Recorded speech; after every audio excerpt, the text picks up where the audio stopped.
नीलगिरी राज्य में राजा विक्रमादित्य का राज चलता था। वहाँ के लोगों ने राजा के मन में बैठा दिया कि जो ऋषि मुनि होते हैं वो पाखंडी होते हैं। राजा के मन में यह बात बिल्कुल जच गई थी। फिर उसने कहा, मुझे दरबारियों की बातों में दम लग रहा है। सारे ऋषि मुनि पाखंडी होते हैं और वो बिना मेहनत करे लोगों से आराम का खाते हैं। राजा ने पूरे राज्य में ढोल पिटवा दिया और कहा, जो सच्चा ऋषि मुनि होगा वही इस राज्य में रह सकता है, वरना झूठ पाखंड को छोड़कर उसे शादी करनी पड़ेगी। और राजा के 3 प्रश्नों का जवाब दे देगा, उसे ही राज्य में सबसे अच्छा ऋषि और सच्चा माना जाएगा। राजा ने यह बात बिल्कुल सत्य से कहा था। और मेरे सवाल ये है कि ऋषि और गृहस्थ कैसा होना चाहिए तथा ऋषि मुनि बनना ठीक है या गृहस्थ? राजा के दरबार में कई ऋषि मुनि आए, लेकिन उन्होंने उस प्रश्न का जवाब नहीं दिया, तो राजा ने उन्हें गृहस्थ बना दिया था। एक दिन सिद्ध ऋषि राजा के दरबार में आ जाता है और दरबारी राजा के सामने उसे पेश कर देते हैं। राजा ने अपने सवालों का उस ऋषि से बखान किया।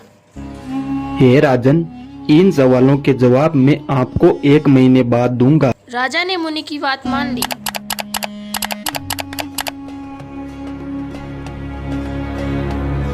एक महीने बाद वह मुनि राजा के पास पहुंचा और बोला, राजन, आपको अगर तीनों प्रश्नों के उत्तर चाहिए तो आपको मेरे साथ चलना होगा।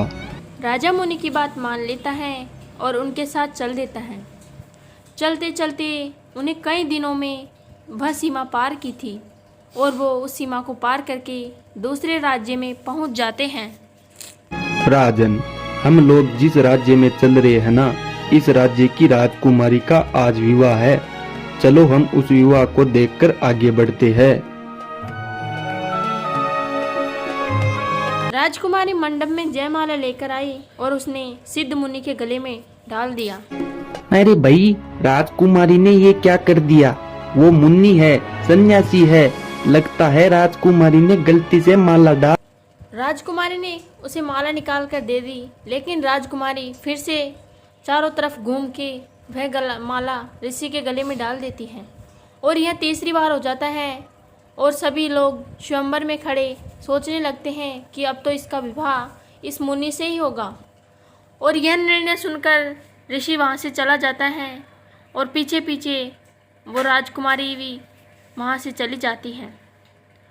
सबसे आगे सिद्ध मुनि था, बीच में राजकुमारी और सबसे पीछे राजा विक्रमादित्य था। वो चलते चलते घने जंगल में पहुँच गए थे और तेज ठंड के कारण राजकुमारी अब आगे नहीं बढ़ी और वे शीत ऋतु थी और वे काफ़ी ज़्यादा ठंड थी और उन्होंने आगे न बढ़ने का निर्णय लेकर वो एक पेड़ के नीचे बैठ जाते हैं। उस पेड़ पर एक चिड़िया और चिड़ा रहता था। वो पहले जन्म में गृहस्थ थे। उन्होंने कहा, चिड़िया रानी, द्वार पर 2 अतिथि आए हैं, उनका स्वागत होना चाहिए। और आज तो ठंड भी काफी ज्यादा है, इन्हें सर्दी से बचाने का कुछ उपाय कर। चिड़िया ने पेड़ से लकड़ी गिराना शुरू कर दिया था और चिड़े आग की व्यवस्था कर दिया था। ऋषि और राजा दोनों लकड़ियां इकट्ठी कर आग जलाकर वहां बैठ जाते हैं। उन्होंने पेड़ से कुछ फल गिरा दिए थे और चिड़िया ने कहा, चिड़िया रानी, मुझे लगता है राजा को फल खाना अच्छा नहीं लगता है।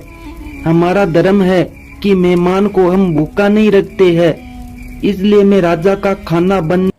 ऋषि ने फल खाकर अपना पेट भर लिया था और राजा भूखा था, इसीलिए वो चिड़ा आग में कूद जाता है। और फिर राजा अभी भी भूखा था तो वह चिड़िया भी आग में कूद जाती है। राजा उन दोनों को खा अपना पेट भर जाता है और वो वहीं पर सो जाते हैं। फिर अगले दिन अगली सुबह उठकर वो दोनों अपनी यात्रा पर निकल जाते हैं। वो उस राज्य के नगर में पहुंच जाते हैं। वहाँ पर थोड़ी देर में अजीत सिंह आता है, जो वहाँ का राजा था। वह जंगल से शिकार कर अपने राज्य में लौट रहा था तो वहाँ विक्रमादित्य से मिला। मेरे मित्र, आज तुम हमारे राज्य में, अगर कोई काम था तो मुझे बुला लिया होता। अरे नहीं मित्र, हम तो बस ऐसे ही प्रजा का हालचाल जानने निकले थे, फिर सोचा तुमसे मिलकर चले, लेकिन तुम तो हमें रास्ते में ही मिल गए। अरे चलो मित्र, हमारे महल की ओर चलते हैं।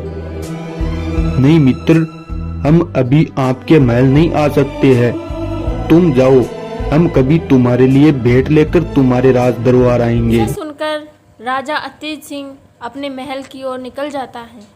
हे मुनिराज, आपने अभी तक मेरे तीनों प्रश्नों का उत्तर नहीं दिया है, बस मुझे इधर से उधर चक्कर कटवा रहे हो। राजन, आप पहले प्रश्न के उत्तर ढूंढ चुके हो। मैं समझा नहीं महामुनि, आप कहना क्या चाहते हो? हे मूर्ख राजा, मेरे बर्ताव को देखकर तुम्हें नहीं लगा कि एक ऋषि मुनि कैसा होना चाहिए? गरज चिड़ा और चिड़िया जैसा हो, जो अतिथि के लिए खुद भोजन बन गए। इसीलिए सच्चा ऋषि मुनि हमेशा त्यागी होता है। लेकिन महामुनि जी, ये मेरे एक प्रश्न का उत्तर हुआ, बाकी दो प्रश्नों के उत्तर आपने नहीं दिया है। हे राजन, आपके पहले प्रश्न के उत्तर में ही दोनों प्रश्न के उत्तर छुपे हुए हैं। आपके दूसरे प्रश्न का उत्तर है, गृहस्थ को भी हमेशा त्यागी होना चाहिए, क्योंकि अगर वो त्याग नहीं करेगा तो उसका जीवन व्यर्थ है। और रही मुनि और गृहस्थ बनने की बात, तो ये अपनी अपनी पसंद है, जो जैसा बनना चाहे। ये आपके तीसरे प्रश्न का उत्तर है। महामुनि जी, मेरे तीनों सवालों का उत्तर मुझे बखूबी मिल गया है, आप मेरे साथ राजमहल प्रस्थान करें। ऐसा बोलकर राजा विक्रमादित्य और सिद्ध मुनि महल की ओर लौट जाते हैं।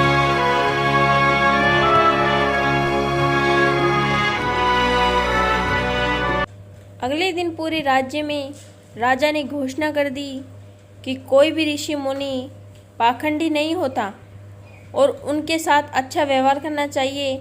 यदि कोई बुरा व्यवहार करेगा और उन्हें पाखंडी बोलेगा तो उन्हें 1 साल के लिए कारावास में डाल दिया जाएगा।